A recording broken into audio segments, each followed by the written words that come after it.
Yes, good morning dear students. ನನ್ನ voice ಕೇಳಿಸ್ತಾ ಇದೆನಾ? Yes, sir. Yes, sir. Yes sir ಕೇಳಿಸ್ತಿದೆ sir. Yes, sir. Yes, sir. ಇವತ್ತು ನಿಮ್ ಜೊತೆಗೆ ಒಂದ್ ಸ್ವಲ್ಪ ಹೊತ್ತು ಇವತ್ತು ಫುಲ್ ಕ್ಲಾಸ್ ನಾನೇನ್ ಹೇಳ್ತೀನಿ ಅನ್ನೋದ್ರ ಜೊತೆಗೆ ನಿಮ್ ಜೊತೆಗೆ ಇಂಟ್ರಾಕ್ಷನ್ ಕೂಡ ಮಾಡೋಣ. ಆಗ್ಬೋದಾ? Yes, sir. Okay, sir. Yes, sir. Okay sir. Okay, sir. Yes. ಹಾ. ಬೇರೆಯವ್ರ ಜೊತೆ ಮಾತಾಡ್ತಾ ಇದೆ ನೋಡಿ ಕೆಲವೊಬ್ರು. No, sir. ಹಾ. ಓಕೆ ನೋಡಿ, ಸೊ ಲಾಸ್ಟ್ ಕ್ಲಾಸ್ ಅಲ್ಲಿ ನಾವು ಕೆಮಿಸ್ಟ್ರಿ ಅಂದ್ರೆ ಏನು, ಡಿಫ್ರೆಂಟ್ ಬ್ರಾಂಚಸ್ ಇನ್ ಕೆಮಿಸ್ಟ್ರಿ ಅನ್ನೋದನ್ನ ಡಿಸ್ಕಸ್ ಮಾಡಿದೀವಿ, ಹೌದಾ? Branch of science which deals with the study of matter and its composition. That is the definition of chemistry. The three branches in chemistry: inorganic, organic, and physical chemistry. The study of compounds containing all the elements except carbon. So that is the branch which is called as inorganic chemistry. Whereas the branch which deals only the compounds which containing carbon, hydrogen mainly, in addition to this oxygen, nitrogen, phosphorus to some extent, that is the branch which relates only the organic chemistry. Whereas in physical chemistry we study only the laws relating to the various physical and chemical phenomena. That is called as physical chemistry. If we take the definition of a matter, ಬಹಳ ಜನ ಗೊತ್ತಿರುತ್ತೆ. Matter is anything which occupies a space and has mass. ಹಾಗಾದ್ರೆ matter consists of what ಅಂತ ನಾವು ಕೇಳಿದ್ರೆ, the smallest particle which cannot be further divided, that is called as a atom. You have studied this definition. ಬಹಳ ವರ್ಷಗಳಿಂದನೇ ನೀವು ಈ atom ಅಂದ್ರೆ ಏನು ಅನ್ನೋದ್ರ ಬಗ್ಗೆ ಓದಿದ್ರಿ. ಹಾಗಾದ್ರೆ ನೋಡಿ, ನಾವು ಡೆಫಿನೇಷನ್ ಹೇಳ್ತೀವಲ್ವಾ, what is the definition of atom? The smallest indivisible particle which cannot be further divided ಅಂತ ಹೇಳ್ತೀವಿ. But still contains, atom still contains subatomic particles ಅಂತ ಹೇಳ್ತೀವಿ. ಆದ್ರೆ ನಾವು ಡೆಫಿನೇಷನ್ ಹೇಳೋದೇ ಬೇರೆ, ಮತ್ತೆ ಅದರಲ್ಲಿ ಈ ತರ ಪಾರ್ಟಿಕಲ್ಸ್ ಇದಾವೆ ಅಂತ ಹೇಳ್ತೀವಿ. For the sake of definition ನಾವು ಅದನ್ನ ಉಳಿಸ್ಕೊಂಡಿದೀವಿ ಅಂತ ಮೀನಿಂಗ್ ಬರುತ್ತೆ. ಸಬಟಾಮಿಕ್ ಪಾರ್ಟಿಕಲ್ಸ್, ಎಲೆಕ್ಟ್ರಾನ್ಸ್, ಪ್ರೋಟಾನ್ಸ್, ನ್ಯೂಟ್ರಾನ್ಸ್, ಹೌದಾ? ಈ ತರ ಬಹಳಷ್ಟು ಪಾರ್ಟಿಕಲ್ಸ್ ಇದಾವೆ ಅದರಲ್ಲಿ, ಆಟಮ್ ಅಲ್ಲಿ. ಅದೆಲ್ಲ ನೀವು ಇನ್ನೂ ಹೆಚ್ಚಿನದಾಗಿ ಈ ಫಿಸಿಕ್ಸ್ ಅಲ್ಲಿ ನೀವು ಸಬಟಾಮಿಕ್ ಪಾರ್ಟಿಕಲ್ಸ್ ಬಗ್ಗೆ ಹೆಚ್ಚು ಓದ್ತೀರ. ನೆಕ್ಸ್ಟ್ ನಮಗೆ ಇಲ್ಲಿ ಇಂಪಾರ್ಟೆಂಟ್ ಅಂತ ತಗೊಂಡ್ರೆ ಎಲಿಮೆಂಟ್ ಅಂತ ತಗೊಂಡ್ರೆ,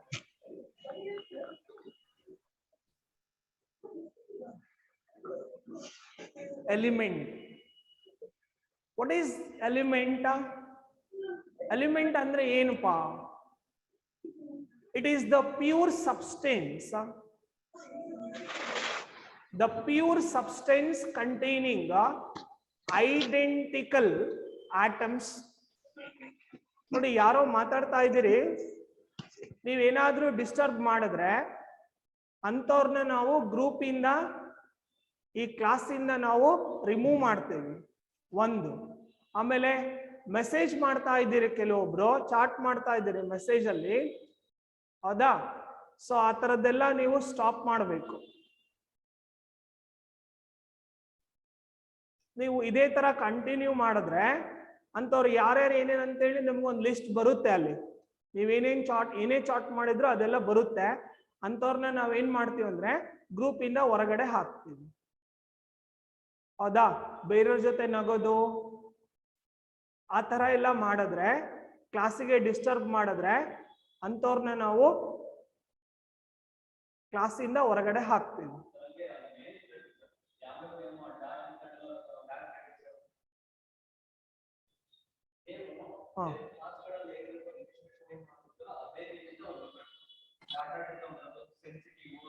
ಹ ಆಮೇಲೆ ಬಹಳಷ್ಟು ಜನ ಸ್ಟೂಡೆಂಟ್ಸ್ ನೋಡಿ, ನಾವು ಇಲ್ಲಿ ಪರ್ಮಿಷನ್ ಕೊಡ್ಬೇಕಾದ್ರೆ ಹೇಳಿದೀವಿ 10th ಮಾರ್ಕ್ಸ್ ಕಾರ್ಡ್ ಅಲ್ಲಿ ನಿಮ್ಮ ನೇಮ್ ಯಾವ ರೀತಿ ಇದೆನೋ ಅದೇ ನೇಮ್ ಅಲ್ಲೇ ಬರ್ಬೇಕು ನೀವು.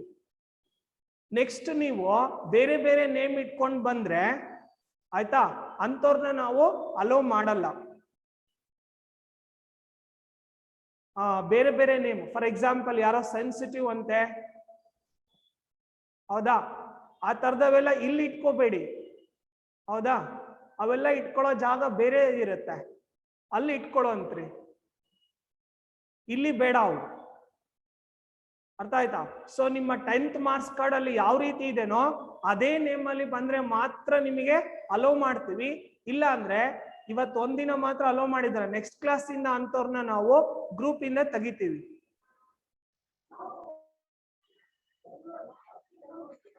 ಆಮೇಲೆ ಸಾಧ್ಯವಾದಷ್ಟು ನಿಮ್ಗೆ ಅಲ್ಲಿ ಹೇಳ್ಬೇಕು, ನೀವು ನಿಮ್ಮ ಮನೇಲಿ ಇರೋರಿಗೆ ಕ್ಲಾಸ್ ಕೇಳ್ತಿರ್ಬೇಕಾದ್ರೆ ದಯವಿಟ್ಟು ಬಂದು ಡಿಸ್ಟರ್ಬ್ ಮಾಡೋದು ಆ ತರ ಎಲ್ಲ ಮಾಡಬಾರ್ದು ಅಂತ.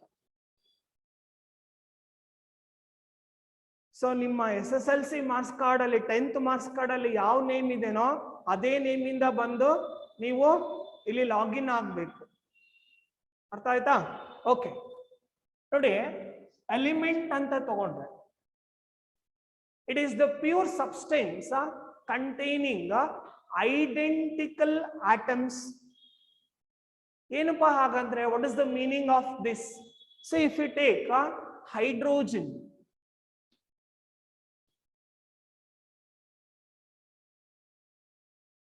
ಈ ಹೈಡ್ರೋಜನ್ ಅಂತಕ್ಕಂಥ ಎಲಿಮೆಂಟ್ ಅಲ್ಲಿ ಇದನ್ನ ನಾವು H ಇಂದ ರೆಪ್ರೆಸೆಂಟ್ ಮಾಡ್ತೀವಿ.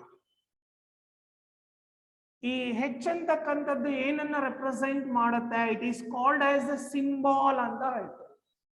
It is the symbol of an element. What you mean by the symbol of an element? ಏನಪ್ಪಾ ಹಾಗಂದ್ರೆ, what is the meaning of symbol of an element? It represents the atom of that element. It represents one atom of that element, that is called as a symbol. ಹಾಗಾದ್ರೆ 118 elements ಇದಾವೆ, 118 elements ಇದಾವೆ. So ಅದರಲ್ಲಿ ನೀವು ಕೆಲವೊಂದು elements ಅನ್ನ ನೀವು already ಬಹಳಷ್ಟು elements ಅನ್ನ ನೀವು ಈ classification of elements in the periodic table ಅಂತಕ್ಕಂಥ ಕಾನ್ಸೆಪ್ಟ್ ಮೇಲೆ ಓದಿರ್ತೀರ, ಹೌದಾ? ಸೊ ಹೈಡ್ರೋಜನ್ ಅಂತಕ್ಕಂಥದ್ದನ್ನ ನಾವು ತಗೊಂಡ್ರೆ, ದ ಸಿಂಬಾಲ್ ಆಫ್ ಹೈಡ್ರೋಜನ್ ಅಂತ ತಗೊಂಡ್ರೆ ಇಟ್ ಈಸ್ H ಅಂತ ಹೇಳ್ತೀವಿ, ದ ಲೈಟೆಸ್ಟ್ ಎಲಿಮೆಂಟ್, ಹೌದಾ? ನೆಕ್ಸ್ಟ್ ಲಿಥಿಯಂ ಅಂತ ಬರುತ್ತೆ, ಇದನ್ನ ನಾವು Li ಇಂದ ರೆಪ್ರೆಸೆಂಟ್ ಮಾಡ್ತೀವಿ. ಬೆರಿಲಿಯಂ ಅಂತ ಇದೆ, Be ಅಂತ ಇದೆ, ಹೌದಾ? ಅದೇ ತರ ಬೋರಾನ್ B ಅಂತ ಹೇಳ್ತೀವಿ, carbon C, nitrogen N, oxygen O, fluorine F, neon Ne, sodium Na, natrium ಅಂತ ನೀವು ಓದಿರ್ತೀರಿ, ಹೌದಾ? natrium Na. Next magnesium Mg, magnesium Mg, aluminium Al,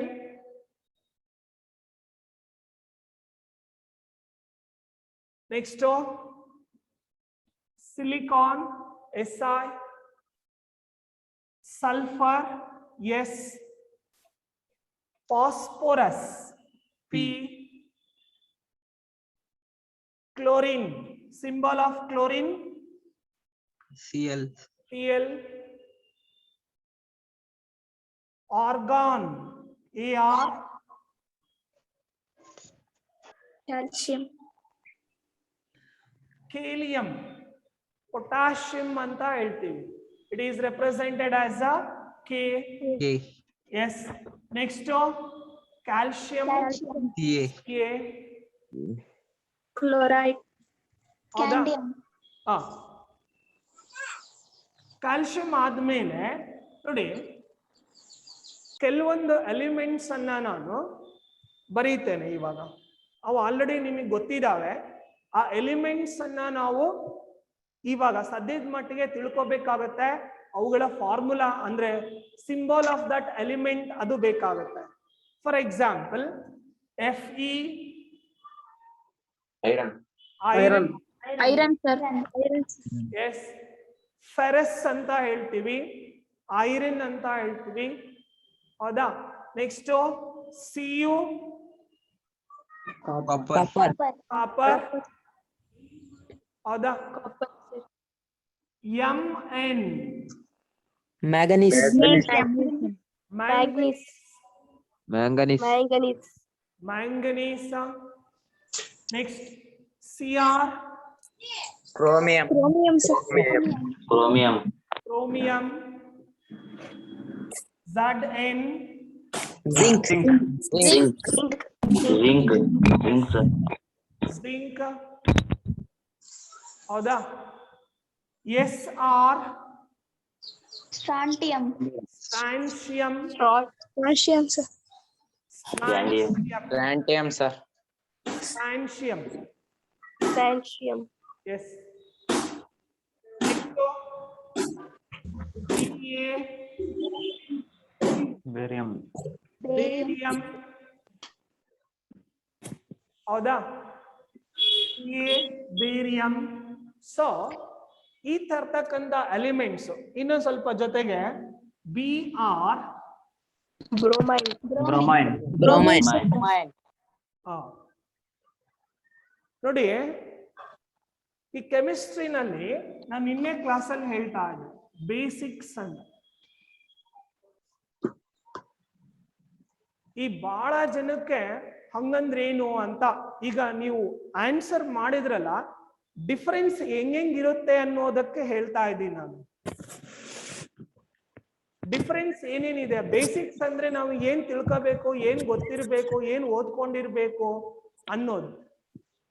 ಬಹಳ ಜನಕ್ಕೆ ಇವತ್ತು CET ಮತ್ತೆ ನೀಟ್ ಎಕ್ಸಾಮ್ಸ್ ಅಂದ್ರೆ ಯಾವುದೇ ಒಂದು ಕಾಂಪಿಟೇಟಿವ್ ಎಕ್ಸಾಮ್ಸ್ ನ ತಗೊಂಡಿರ್ತಕ್ಕಂಥವ್ರಿಗೂ ಕೂಡ ಈ ತರ ಈ ಬೇಸಿಕ್ಸ್ ಬಗ್ಗೆ ನಾಲೆಡ್ಜ್ ಕಡಿಮೆ ಇರುತ್ತೆ. ಸುಮ್ಮನೆ ಅಲ್ಲಿ ಏನಿರುತ್ತೆ ಆಸ್ ಇಟ್ ಈಸ್ ಓದ್ಕೊಂಡು ಹೋಗ್ತಕ್ಕಂಥದ್ದು ಜಾಸ್ತಿ ಇರುತ್ತೆ. ಈಗ ನೀವು ಹೇಳಿದ್ರಿ Br ಅನ್ನ ನಾವು ಕೆಲವೊಬ್ರು ಬ್ರೋಮಿನ್ ಅಂತ ಹೇಳಿದ್ರಿ, ಇನ್ನ ಕೆಲವೊಬ್ರು ಬ್ರೋಮೈಡ್ ಅಂತ ಹೇಳಿದ್ರಿ,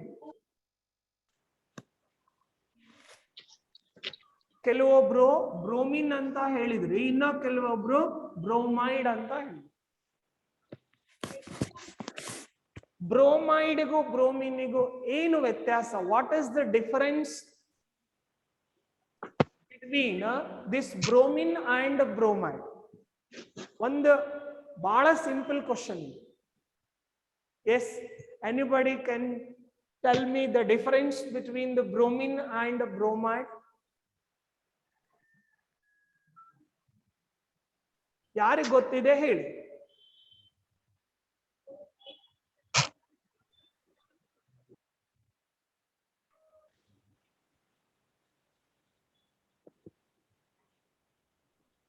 ಈಗ Br2 ಅಂತ ನಿಮಗೆ ಗೊತ್ತಿದೆ, Br ಅಂತ ಗೊತ್ತಿದೆ, Br ಮೈನಸ್ ಅಂತ ಇದೆ. Bromine. ನೋಡಿ ಇಲ್ಲಿ Br2 ಅಂತ ಬರ್ದಿದ್ದೇನೆ, Br ಅಂತ ಬರ್ದಿದ್ದೀನಿ, Br ಮೈನಸ್ ಅಂತ ಬರ್ದಿದ್ದೀನಿ.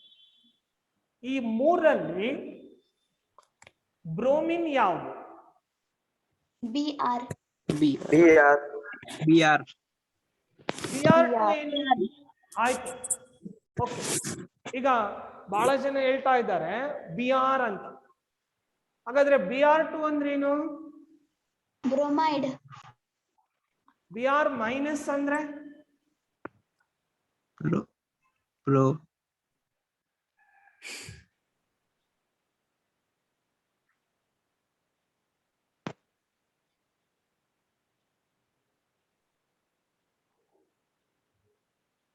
ಎಸ್. ಬಹಳ ಜನ CBSE ಓದಿರ್ತಕ್ಕಂಥವ್ರು ಇದ್ದೀರಿ, ಹೌದಾ? ಆಮೇಲೆ ಹೇಳಪ್ಪ.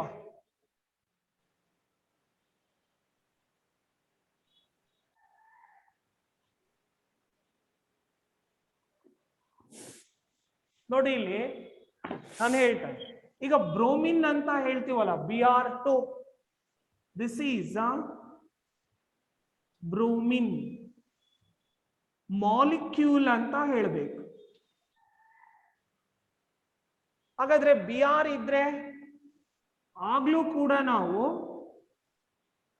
ಬ್ರೋಮಿನ್ ಅಂತಾನೆ ಹೇಳ್ತೀವಿ. ಫಸ್ಟ್ ನಾನು ಏನ್ ಹೇಳ್ತೀನಿ ಅಂತ ಕೇಳಿಸ್ಕೊಳ್ಳಿ, ಅದಾದ್ಮೇಲೆ ನಿಮ್ಗೆ ಏನಾದ್ರೂ ಡೌಟ್ಸ್ ಇದ್ರೆ ಆಮೇಲೆ ಕೇಳಿ. Listen to me first. BR minus ಅಂದ್ರೆ it is bromide. See, while writing the formula of bromine, if I tell bromine, it is understood it is bromine molecule. If it is bromine atom, then we write a BR. Bromide ಅಂತ ಹೇಳ್ಬೇಕಾದ್ರೆ BR minus ಅಂತಾನೆ ಹೇಳ್ತೀವಿ. ಮತ್ತೆ ನಾವು bromine molecule ಮತ್ತೆ bromine atom ಬರಿಬೇಕಾದ್ರೆ bromine ಅಂತಾನೆ ಬರಿತೀವಿ. ಆದ್ರೆ ಬರಿಬೇಕಾದ್ರೆ ಅಲ್ಲಿ ನಾವು ಬ್ರೋಮಿನ್ ಆಟಮ್ ಅಂತ ರೆಪ್ರೆಸೆಂಟ್ ಮಾಡ್ತೀವೋ ಬ್ರೋಮಿನ್ ಮಾಲಿಕ್ಯೂಲ್ ಅಂತ ರೆಪ್ರೆಸೆಂಟ್ ಮಾಡ್ತೀವೋ ಅನ್ನೋದಕ್ಕೆ ವ್ಯತ್ಯಾಸ ಇರುತ್ತೆ. ಬ್ರೋಮಿನ್ ಎಲಿಮೆಂಟ್ ಅಂತ ನಾವು ರೆಪ್ರೆಸೆಂಟ್ ಮಾಡಬೇಕಾದ್ರೆ BR ಅಂತ ಬರೀತೀವಿ, ಆಗ ಅದ್ರ ನೇಮು ಬ್ರೋಮಿನ್ ಅಂತಾನೆ ಆಗುತ್ತೆ. ಬ್ರೋಮಿನ್ ಮಾಲಿಕ್ಯೂಲ್ ರೆಪ್ರೆಸೆಂಟೇಷನ್ ಮಾಡಬೇಕಾದ್ರೆ ಆಗ ನಾವು BR2. ನಾವು ಎಲ್ಲೇ ಬರೆದ್ರು ನೆನಪಲ್ಲಿ ಇಟ್ಕೊಳ್ಳಿ ಸರಿಯಾಗಿ, ಇದ್ರ ಮೇಲೆನೆ ನಿಮಗೆ some basic concepts of chemistry ಅಂತ ಫಸ್ಟ್ ಚಾಪ್ಟರ್ ಇದೆಯಲ್ಲ, ಅದರಲ್ಲಿ ಅವೊಗಡ್ರೋ ನಂಬರ್ ಅಂತ ನೀವು ಓದಿದ್ದೀರಿ. ಬೋತ್ ಅದು 10th ಸ್ಟ್ಯಾಂಡರ್ಡ್ ಅಲ್ಲೂ ಬರುತ್ತೆ, ಸ್ಟೇಟ್ ಸಿಲೆಬಸ್ ಅಲ್ಲೂ ಇದೆ, ಮತ್ತೆ CBSE ನಲ್ಲೂ ಕೂಡ ಬರುತ್ತೆ. ಅವೊಗಡ್ರೋ ನಂಬರ್ ಅಂತ ಒಂದು ಕಾನ್ಸೆಪ್ಟ್ ಅನ್ನ ನಾವು ಓದಿದ್ದೀವಿ. Yes, what is Avogadro number? Anybody?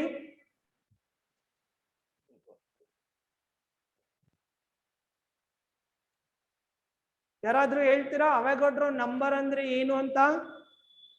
ಯಾಕೆ ಇದನ್ನ ನೋಡಿ, ಯಾಕೆ ನಾನು ಆ ಕ್ವಶನ್ ಕೇಳಿದೆ ಅಂತ, ಅದಕ್ಕೂ ಇಲ್ಲಿ ನಾವು ತಗೊಂಡಿರೋದಕ್ಕೂ ಒಂದಕ್ಕೊಂದು ಸಂಬಂಧ ಇಲ್ಲ. ನಾವು ಸಂಬಂಧವನ್ನು ಕಲ್ಪಿಸ್ತಾ ಇದ್ದೇವೆ. It is related to this point. ಹೇಗೆ? ಯಾರಾದ್ರೂ ಹೇಳ್ತೀರಾ ವಾಟ್ ಈಸ್ ಅವೊಗಡ್ರೋ ನಂಬರ್? ಬಹಳ ಜನ ಕ್ಲಾಸಿಗೆ ಹೋಗಿಲ್ಲ, ಸೊ ಹಾಗಾಗಿ ಎಲ್ಲ ಮರ್ತೋಗಿರತ್ತೆ ಅನ್ಸುತ್ತೆ. Yes, sir. 6.022 Mole of into any 10 to the substance. 6.022. Mole of any substance. Yes, 6.022 into 10 to the power 23. 23. into 10 to the power 23. ಇದು ಏನಿದು? ಅವೊಗಡ್ರೋ number sir. It is Avogadro number value. This is the value of Avogadro number. ನಾನೇನ್ ಕೇಳ್ದೆ, what is Avogadro number? ಏನಂದ್ರೆ Mole A of number used to specify the number of Mole of microsided substance. particle when their atomic or molecular mass is expressed in gram. Yes, any other alternate definition for this? Number of atoms or molecules in one mole of substance. Yes. 1 mole of any. It represents, 1 mole. yes, it represents the number of atoms. Atoms or molecules. ಕೇಳಿಸ್ಕೊಳ್ಳಿ, ನಾನು ಹೇಳ್ತೇನೆ. Yes, it represents the number of atoms or molecules present in 1 mole of a substance. Any substance. 1 mole of a substance. ಹಾಗಾದ್ರೆ ನೋಡಿ ಇಲ್ಲಿ 1 mole ಅಂತ ತಗೊಂಡ್ರೆ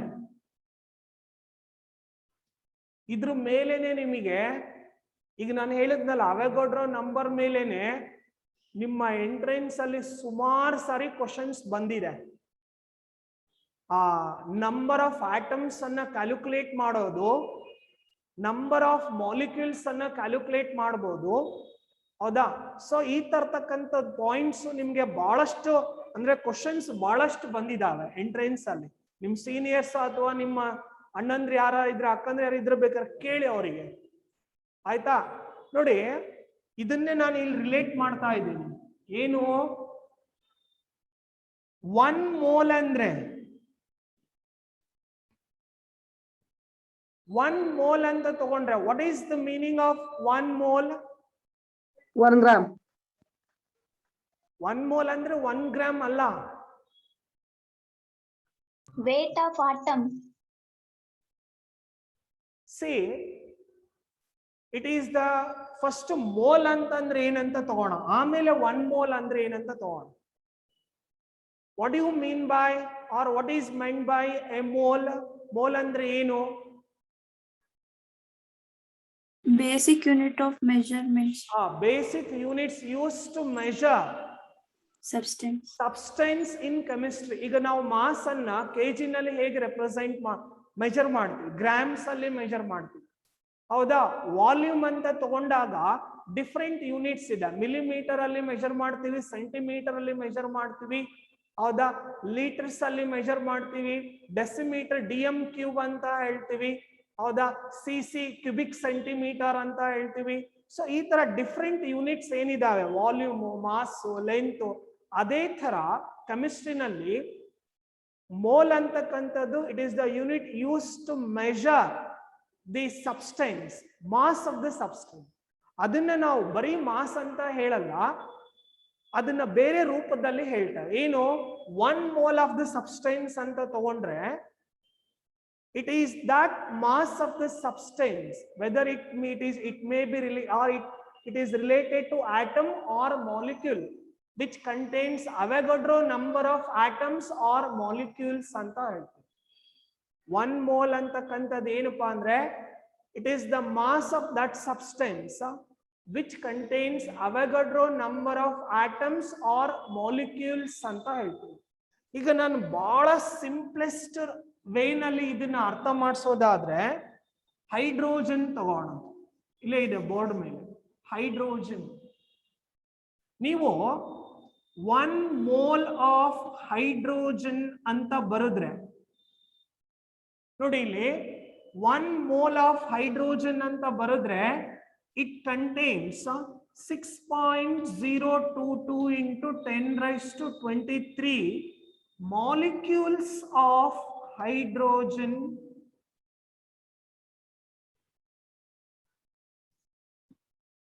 ಈಗ ನಾನು ಹೇಳ್ದೆ 1 mole ಆಫ್ ಹೈಡ್ರೋಜನ್ ಅಂದ್ರೆ 6.022 into 10⁻23 molecules of hydrogen.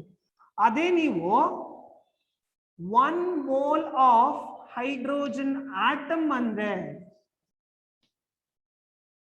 see the difference. 1 mole of hydrogen atom means 6.022 into 10⁻23 atoms of hydrogen. ನಾನು ಯಾಕೆ ಇದನ್ನ ಹೇಳ್ದೆ ಅಂದ್ರೆ, ಇಲ್ಲಿ ಇದೆಯಲ್ಲ ಬ್ರೋಮಿನ್ ಮಾಲಿಕ್ಯೂಲ್, ಬ್ರೋಮಿನ್ ಆಟಮ್ ಅಂತ ಬಂದಾಗ ಮಾಲಿಕ್ಯೂಲ್ ಅಂತ ನಾವು ಯಾವಾಗ ಹೇಳ್ಬೇಕು, ಆಟಮ್ ಅಂತ ಯಾವಾಗ ಹೇಳ್ಬೇಕು, ಆ ಡಿಫರೆನ್ಸ್ ನಮಗೆ ಗೊತ್ತಾಗ್ಲಿಲ್ಲ ಅಂದ್ರೆ ನೀವು ಎಲ್ಲಿ ತೊಂದರೆ ಅನುಭವಿಸ್ತೀರಾ ಅಂದ್ರೆ ಈ ಪ್ರಾಬ್ಲಮ್ಸ್ ಅಲ್ಲಿ ತೊಂದರೆ ಅನುಭವಿಸ್ತೀರಾ. ಇದನ್ನೇ ನಾವು ಏನಂತ ಹೇಳ್ತೀವಿ ಅಂದ್ರೆ ಬೇಸಿಕ್ಸ್ ಅಂತ. ಬೇಸಿಕ್ ಯಾಕೆ ಬೇಕು ನಮಗೆ ಅಂತ. ಬಹಳ ಸಿಂಪಲ್ ಇದು, ಹೌದಾ? ಆದ್ರೆ ನಾವು ಎಡವಟ್ಟು ಮಾಡ್ಕೊಳ್ತಕ್ಕಂಥ ಸಾಧ್ಯತೆ ಎಲ್ಲಿರುತ್ತೆ? ಇಂಥ ಕಡೆಗೆ ಇರುತ್ತೆ. ಇದನ್ನ ಮತ್ತೆ ನಾನು ಇನ್ನೊಂದ್ ಸ್ವಲ್ಪ ಮುಂದಕ್ಕೆ ಹೇಳೋದಾದ್ರೆ, ಒಂದ್ ಸ್ವಲ್ಪ ಹೈ ಲೆವೆಲ್ ಅಲ್ಲಿ ಇದನ್ನ ನಾನು ಮತ್ತೆ ಹೇಳೋದಾದ್ರೆ ನೋಡಿ ಇಲ್ಲಿ, if you take 1 mole of hydrogen which contains 6.022 into 10 raised to 23 molecules of hydrogen, its mass is equal to 2 grams. Its mass is equal to 2 grams. 1 mole of hydrogen atom which contains 6.022 into 23 atoms of hydrogen andre it is equal to 1 gram. ನೋಡಿ, mass ಕೂಡ difference ಆಗುತ್ತೆ. ಬೇಕಾದ್ರೆ ನೀವು entrance exams ಅಲ್ಲಿ ತೆಗೆದು ನೋಡಿ, ಪ್ರತಿ ವರ್ಷ ಆಯ್ತಾ ಸುಮಾರು ಸಾರಿ ಈ ತರ ಮಾಸ್ ಇರೋದು ಮಾಲಿಕ್ಯೂಲ್ಸ್, ಮಾಸ್ ಇರೋದು ಆಟಮ್ಸ್, ಆಟಮ್ಸ್ ಇರ್ತಕ್ಕಂಥದ್ದನ್ನ ಮಾಲಿಕ್ಯೂಲ್ಸ್, ಮಾಲಿಕ್ಯೂಲ್ಸ್ ಇರ್ತಕ್ಕಂಥದ್ದನ್ನ ಆಟಮ್ಸ್ ಡಿಫರೆನ್ಸ್ ಮಾಡ್ತೀವಿ. ಇದನ್ನೇ ಬೇರೆ ರೀತಿನಲ್ಲಿ ಹೇಳ್ತೇನೆ ನಾನು. ಯಾಕೆ ಇಷ್ಟೆಲ್ಲ ಅಂದ್ರೆ ನಿಮಗೆ ಗೊತ್ತಾಗ್ಲಿ ಅಂತ ಪ್ರತಿಯೊಂದು ಪಾಯಿಂಟ್ ಅನ್ನ ಕೂಡ ನೀವು ತಿಳ್ಕೊಳ್ಬೇಕು. ನೀವು ಎಷ್ಟು ಹೆಚ್ಚು ತಿಳ್ಕೊಳ್ತೀರೋ ಅದೆಲ್ಲ ನಿಮಗೆ ಎಂಟ್ರೆನ್ಸ್ ಅಲ್ಲಿ ಉಪಯೋಗಕ್ಕೆ ಬರುತ್ತೆ. ಅರ್ಥ ಆಯ್ತಾ? ಇವತ್ತು ಬೆಳಗ್ಗೆನ ಒಬ್ಬ ಸ್ಟೂಡೆಂಟ್ ಬಂದಿದ್ದು, ಬೆಳಗ್ಗೆನ ಬಂದು ಚೆನ್ನಾಗಿ ಓದ್ತಕ್ಕಂತ ವಿದ್ಯಾರ್ಥಿ, ಅವನ್ ಬಂದು ಸರ್ ಆರ್ಗ್ಯಾನಿಕ್ ಕೆಮಿಸ್ಟ್ರಿ ಬಹಳ ಕಷ್ಟ ಆಗ್ತಾ ಇದೆ, ಯಾಕೆ ಬಹಳ ಮರ್ತು ಹೋಗುತ್ತೆ. ನಾನು ಹೇಳ್ತಾ ಇದ್ದೀನಿ, ಕೆಮಿಸ್ಟ್ರಿ ಅಂದ್ರೆ ಮರ್ತು ಹೋಗೇ ಹೋಗುತ್ತೆ. ನಾವು ಮರೆಯೋದಕ್ಕಿಂತ ಮುಂಚೆನೆ ಮತ್ತೊಂದ್ಸರಿ ಓದಿ ನೆನ್ಪಿಟ್ಕೋಬೇಕು. ಹಂಗಾದ್ರೆ ಅದು ಮತ್ತೆ ಇನ್ನೊಂದ್ ಸ್ವಲ್ಪ ದಿನ ನೆನಪಲ್ಲಿ ಇರ್ತದೆ. ನೀವು ಮರ್ತು ಹೋದ್ಮೇಲೆ ಮತ್ತೆ ಓದಕ್ ಸ್ಟಾರ್ಟ್ ಮಾಡ್ತೀರಿ, ಮತ್ತೆ ಫಸ್ಟ್ ಇಂದ ಓದಂಗೆ ಅನ್ಸುತ್ತೆ ನಿಮಗೆ. ಅಂದ್ರೆ ನೀವು ಹೆಚ್ಚು ರಿವಿಷನ್ ಮಾಡಿದಷ್ಟು ರಿವಿಷನ್ ಮಾಡಿದಾಗ ಮಾತ್ರ ನಿಮಗೆ ಅದು ನೆನಪಲ್ಲಿ ಇರುತ್ತೆ. ಈಗ ನೋಡಿ, ಇಷ್ಟೆಲ್ಲ ನಾನು ಹೇಳಿದ್ನಲ್ಲ, ಇದ್ರ ಜೊತೆಗೆ ಇನ್ನೊಂದು ಪಾಯಿಂಟ್ ಅನ್ನು ಹೇಳ್ತೇನೆ. ಏನು ಅಂದ್ರೆ 1 mole of hydrogen contains 2 into 6.022 into 10 raised to 23 atoms. 6.022 into 10 raised to 23 atoms of hydrogen. ನೀವು ಅವಗಾಡ್ರೋ ನಂಬರ್ ಬಗ್ಗೆ ಬಹಳಷ್ಟು ಓದಿದಿರಿ. ನೀವು 10th ಅಲ್ಲೂ ಓದಿರ್ತೀರಿ, 10th ಅಲ್ಲಿ ಓದಿರ್ತೀರಿ, ಇಲ್ಲಾಂದ್ರೆ 9th ಅಲ್ಲೂ ಓದಿದ್ದೀರಿ, ಹೌದಾ? ನಾಳೆ ನಿಮ್ಗೆ CET ಡಿಸ್ಕಸ್ ಮಾಡ್ಬೇಕಾದ್ರೆ ನಿಮಗೆ ಕನ್ಫ್ಯೂಷನ್ ಸ್ಟಾರ್ಟ್ ಆಗುತ್ತೆ, ಯಾವ್ದನ್ನ ತಗೋಬೇಕು ಅಂತ. ನಾನು ಬಹಳ ಸಿಂಪ್ಲೆಸ್ಟ್ ಎಲಿಮೆಂಟ್ ಅನ್ನ ತಗೊಂಡು ಎಕ್ಸ್ಪ್ಲೈನ್ ಮಾಡ್ತಾ ಇದ್ದೀನಿ. ಈಗ ಇಲ್ಲಿ ಹೇಳಿದೆ, ನಾನು ಬೋರ್ಡ್ ಮೇಲೆ ಬರ್ದಿದ್ದೀನಿ, 1 mole of hydrogen contains 2 into 6.022 into 10 raised to 23 atoms of hydrogen.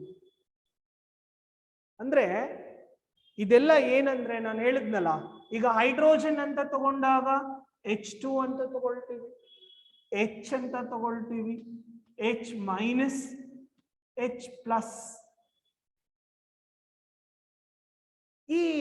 ಇವೆಲ್ಲ ನಿಮ್ಗೆ ಹೊಸವಲ್ಲ ಇವು.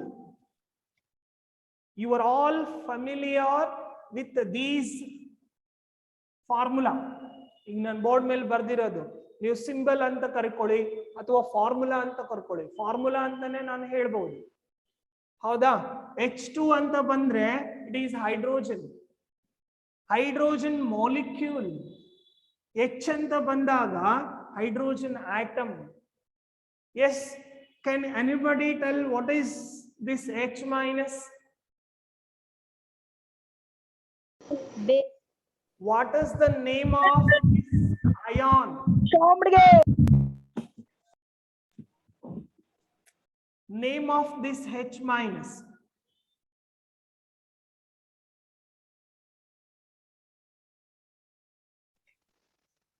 ನೋಡಿ ಈ H ಮೈನಸ್ ಅನ್ನ ನಾವು ಹೈಡ್ರೈಡ್ ಅಯಾನ್ ಅಂತ ಕರಿತೀವಿ. ಜಸ್ಟ್ ಲೈಕ್ ಈಗ Br ಮೈನಸ್ ಅನ್ನ ನಾವು ಬ್ರೋಮೈಡ್ ಅಂತ ಹೇಳಿದೀವಿ, ಅದೇ ತರ H ಮೈನಸ್ ಅನ್ನ ಹೈಡ್ರೈಡ್ ಅಂತ ಹೇಳ್ತೀವಿ. ಹೈಡ್ರೈಡ್ ಅಯಾನ್ ಅನ್ನೋದನ್ನ ಆಮೇಲೆ ತಗೋಣಂತೆ. ಹೈಡ್ರೈಡ್. H ಪ್ಲಸ್ ಅಂದ್ರೆ ಎಸ್ ಏನಪ್ಪಾ H ಪ್ಲಸ್ ಅಂದ್ರೆ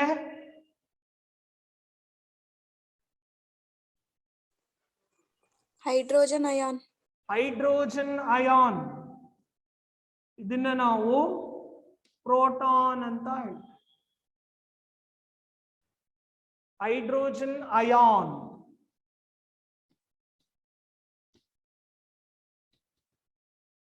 ion it is also called as a proton. ಗೊತ್ತಿಲ್ವಾ ನಿಮ್ಗೆ ಇದನ್ನ ಪ್ರೋಟಾನ್ ಅಂತ ಕರಿತೀವಿ ಅಂತ? Yes, it is called as a proton. Why it is called as a proton? Because it is positively charged. ಹಂಗಾದ್ರೆ Positive charge. Positive charge ಇರೋದು Ca2 plus ಅನ್ನ proton ಅಂತ ಕರಿತೀವ ನಾವು. ಇದಕ್ಕೂ ಪಾಸಿಟಿವ್ ಚಾರ್ಜ್ ಐತಲ್ಲ. It loses 2 electrons, sir. ಅಲ್ಲ, ನಾನೇನ್ ಕೇಳ್ತಾ ಇದ್ದೀನಿ ಅಂತ ನೋಡಿ. ಈಗ H ಪ್ಲಸ್ ಗೆ ಇದನ್ನ ಪ್ರೋಟಾನ್ ಅಂತ ಕರಿತೀವಿ. ಈಗ ನೀವು ಹೇಳಿದ್ರಿ why it is called proton because it carries positive charge. ಹಂಗಂದ್ರೆ ಇದನ್ನು ಕೂಡ ನಾವು ಪ್ರೋಟಾನ್ ಅಂತ ಕರಿಬಹುದಾಗಿತ್ತಲ್ಲ.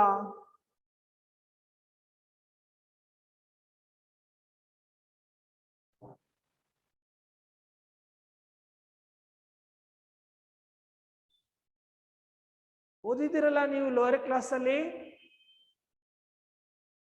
ನೆನಪಿಲ್ಲ ಸರ್. ಮರ್ತೋಗಿದ್ದೀರಾ? ಬೇರೆಯವ್ರು ಇದಾರಲ್ಲ ಅವ್ರಿಗೆ ನೆನಪಿರುತ್ತೆ. ನೆನಪಿರ ಅಂತಾರೆ ಯಾರನ್ನ ಇದ್ದೀರಾ?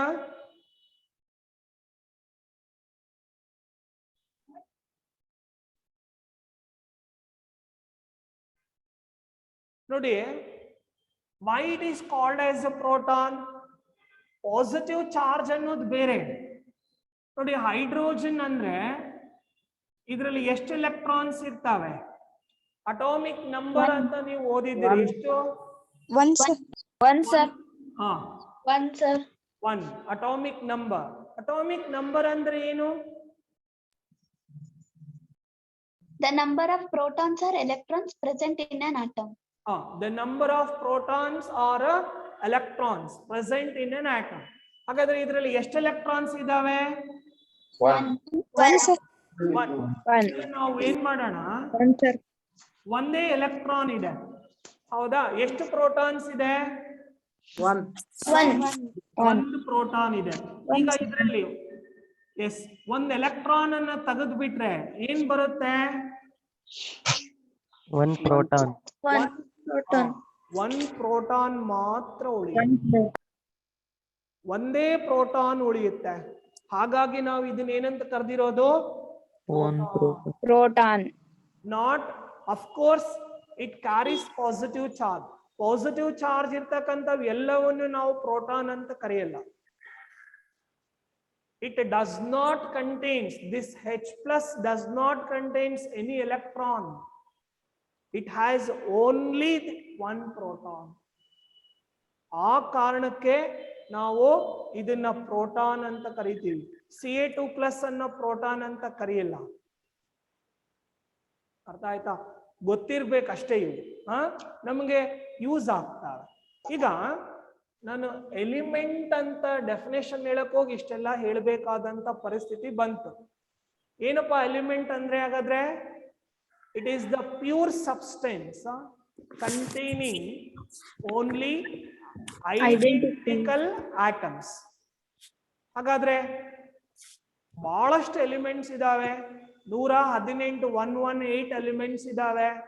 ನೀವೇನ್ ಮಾಡಬೇಕು ಅಂದ್ರೆ ಎಷ್ಟು ಎಲಿಮೆಂಟ್ಸಿನ ನೇಮ್ ಮತ್ತೆ ಅವುಗಳ ಸಿಂಬಾಲ್ ಅನ್ನ ನೆನಪಿಟ್ಕೊಳ್ಳಕ್ಕೆ ಸಾಧ್ಯತೆ ಇದೆನೋ ಅಷ್ಟು ಎಲಿಮೆಂಟ್ಸಿನ ನೇಮ್ ಮತ್ತೆ ಸಿಂಬಾಲ್ ಅನ್ನ ಕಲ್ತ್ಕೋಬೇಕು. ನೆಕ್ಸ್ಟ್ ಕ್ಲಾಸ್ಗಳಲ್ಲಿ ಅರ್ಥ ಆಯ್ತಾ, ನಾನು ಯಾವುದೇ ಒಂದು ಎಲಿಮೆಂಟಿನ ಸಿಂಬಾಲ್ ಬರೆದ್ರೆ ಅದರ ನೇಮ್ ಅನ್ನ ನಿಮ್ಗೆ ಹೇಳಕ್ ಬರ್ಬೇಕು. ಆ ಮಟ್ಟಕ್ಕೆ ನೀವು ರೆಡಿ ಆಗಿರ್ಬೇಕು. ಅರ್ಥ ಆಯ್ತಾ? ಸೊ ಸುಮ್ಮನೆ ನಾನು ಹೇಳ್ತಾ ಹೋಗ್ತೀನಿ. ಹೈಡ್ರೋಜನ್ H ಈಗ ಹೇಳ್ಕೊಂತ ಬಂದಿದೀವಲ್ಲ, ಅದನ್ನೇ ಬಹಳ ಜನಕ್ಕೆ ಇದು ನೋಡಿ ಗೊತ್ತಿದೆ ಬಿಡು ನನಗೆ, ಅದೇನು ಕಲ್ತ್ಕೊಳೋದು, ಇಷ್ಟು ವರ್ಷ ಓದ್ಕೊಂಡ್ ಬಂದಿದೀವಿ, ಬರ್ದ್ರೆ ಹಂಗೆ ಹೇಳ್ತೀವಿ ಅಂತ ಬಹಳಷ್ಟು ಜನಕ್ಕೆ ಒಂದು ಅಸಡ್ಡೆ ಇರತ್ತೆ, ನಿರ್ಲಕ್ಷ್ಯತನ ತೋರಿಸ್ತಾರೆ. ಹೌದಾ? ಸೊ ಆ ತರ ಮಾಡಿದ್ರೆ ಈ ತರತಕ್ಕಂಥ ಪಾಯಿಂಟ್ಸ್ ಇದಾವಲ್ಲ, ಇವೆಲ್ಲವೂ ಕೂಡ ಮಿಸ್ ಆಗ್ತವೆ. ನೀವು ನಾನು ಅದನ್ನ ಮರ್ತು ಇದನ್ನ ಕಲ್ತ್ಕೊಳ್ತೀನಿ ಅನ್ನೋದಕ್ಕೆ ಸಾಧ್ಯನೇ ಇಲ್ಲ. ಅರ್ಥ ಆಯ್ತು ಹೇಳಿದ್ದು? ಸೊ ಲರ್ನ್, ಎಷ್ಟು ಎಲಿಮೆಂಟ್ಸ್ ಅನ್ನ ನೆನಪಿಟ್ಕೊಳ್ಳಿಕ್ಕೆ ಸಾಧ್ಯತೆ ಇದೆನೋ ಅವುಗಳ ಸಿಂಬಾಲ್ ಮತ್ತೆ ನೇಮ್ ಅಷ್ಟೊಂದನ್ನ ನೆನಪಲ್ಲಿ ಇಟ್ಕೊಳ್ಳಿ. ಆದ್ರೆ ನಾವು ಯೂಸ್ ಮಾಡ್ತಕ್ಕಂಥದ್ದು, ಇಲ್ಲಿವರೆಗೂ ನಾನು ಬೋರ್ಡ್ ಮೇಲೆ ಬಹಳಷ್ಟು ಎಲಿಮೆಂಟ್ಸ್ ಅನ್ನ ಬರ್ದಿದ್ದೀನಿ. ಹೌದಾ? ಯಾವ್ಯಾವ ಎಲಿಮೆಂಟ್ಸ್ ನ ನೀವು ನೆನಪಿಟ್ಕೊಳ್ಬಹುದು? Hydrogen, lithium, helium sir, RbCs. ಹೇಳ್ತಾ ಬನ್ನಿ ನೇಮ್ ನೋಡೋಣ. Hydrogen, hydrogen, Lithium. lithium, sodium, sodium, potassium, potassium, rubidium, rubidium, cesium. cesium. ಬಹಳ ಜನಕ್ಕೆ ಈಗ ಕೈಯಲ್ಲೇ ಮೊಬೈಲ್ ಇರೋದ್ರಿಂದ ಯಾವ ರೀತಿ ಇರುತ್ತೆ ಅನ್ನೋದಕ್ಕೆ ನಾನು ಹೇಳ್ತಾ ಇದ್ದೆ. ಬಹಳ ಜನ ಕೈಯಲ್ಲೇ ಮೊಬೈಲ್ ಇರುತ್ತೆ, ಸುಮ್ನೆ ಹಿಂಗ್ ಹೊಡೆದ್ರೆ ನಾನು ಸಿಂಬಲ್ ನೋಡಿದ ತಕ್ಷಣ ಅದೇ ನೇಮ್ ಹೇಳುತ್ತೆ, ಅದೆಲ್ಲ ಕರೆಕ್ಟ್, ಅದು ಹೇಳುತ್ತೆ, ನಿನಗ್ ನೆನಪಿರ್ಬೇಕಲ್ಲ. ಅರ್ಥ ಆಯ್ತಾ ನಾನು ಹೇಳ್ತಾ ಇರೋದು? ಬಹಳ ಮೆಂಟಾಲಿಟಿದು ಆ ತರ ಇರುತ್ತೆ. ಸೊ ಹಾಗಾಗಿ ಸಾಧ್ಯವಾದಷ್ಟು ನೀವು ಆ ನೇಮ್ ಆಫ್ ದ ಎಲಿಮೆಂಟ್ ಅವೆಲ್ಲದೂ ಕೂಡ ನೆನಪಲ್ಲಿ ಇಟ್ಕೊಳ್ಬೇಕು. So next Be, beryllium, Mg, magnesium, Ca, calcium, Sr, strontium, Ba, barium.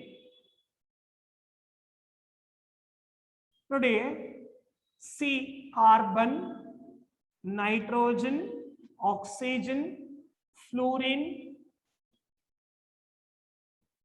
helium, He, helium, neon, argon, krypton, xenon, radon. Helium, neon, argon, krypton, xenon, radon. ಇಲ್ಲಿ ಬಂದ್ರೆ fluorine, chlorine, bromine, iodine. I. Next, sulfur, phosphorus, aluminium.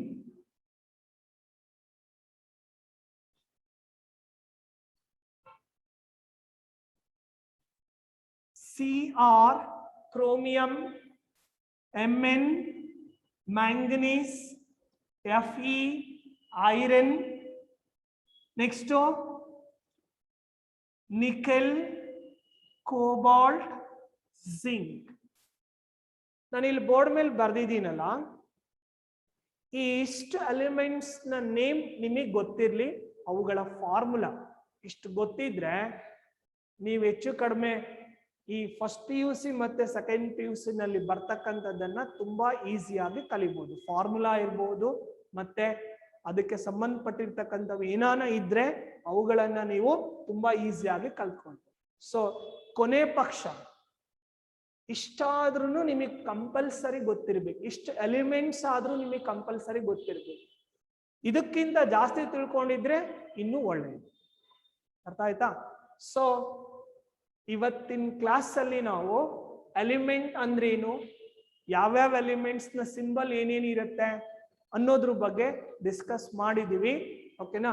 Next class ಅಲ್ಲಿ ಇನ್ನೂ ಒಂದು ಸ್ವಲ್ಪ ನಿಮಗೆ ions ಅಂದ್ರೆ ಏನು, ನಾಳೆ ಕ್ಲಾಸ್ ಅಲ್ಲಿ ನಾವು ಇವತ್ತು ಎಲಿಮೆಂಟ್ ಅಂತ ಡಿಸ್ಕಸ್ ಮಾಡಿದೀವಲ್ಲ, ನಾಳೆ ಕ್ಲಾಸ್ ಅಲ್ಲಿ ಮಾಲಿಕ್ಯೂಲ್ ಅಂದ್ರೆ ಏನು ಅಂತ ತಗೋಣ. ಮಾಲಿಕ್ಯೂಲ್ ಜೊತೆಗೆ ಅಯಾನ್ ಅಂದ್ರೆ ಏನು ಅಂತ ತಗೋಣ. ಅಯಾನ್ಸ್ ಅಲ್ಲಿ ಡಿಫ್ರೆಂಟ್ ಟೈಪ್ಸ್ ಇದಾವೆ, ಅವುಗಳ ಬಗ್ಗೆ ನಾವು ನೆಕ್ಸ್ಟ್ ಕ್ಲಾಸ್ ಅಲ್ಲಿ ಡೀಟೇಲ್ ಆಗಿ ಡಿಸ್ಕಸ್ ಮಾಡೋಣ.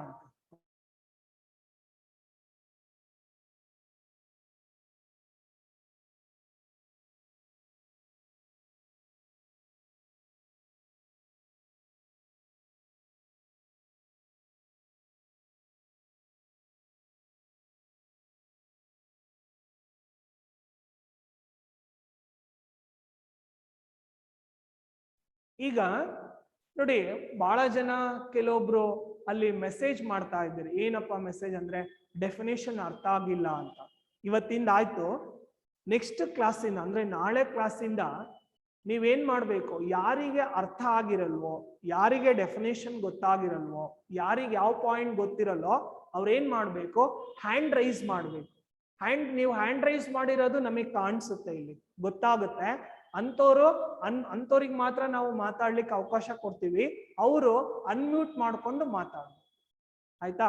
ಸೊ ನಾಳೆ ಕ್ಲಾಸ್ ಅಲ್ಲಿ ನಾವು ಇದೇ ತರ ಪ್ರೊಸೀಜರ್ ಮಾಡೋಣ.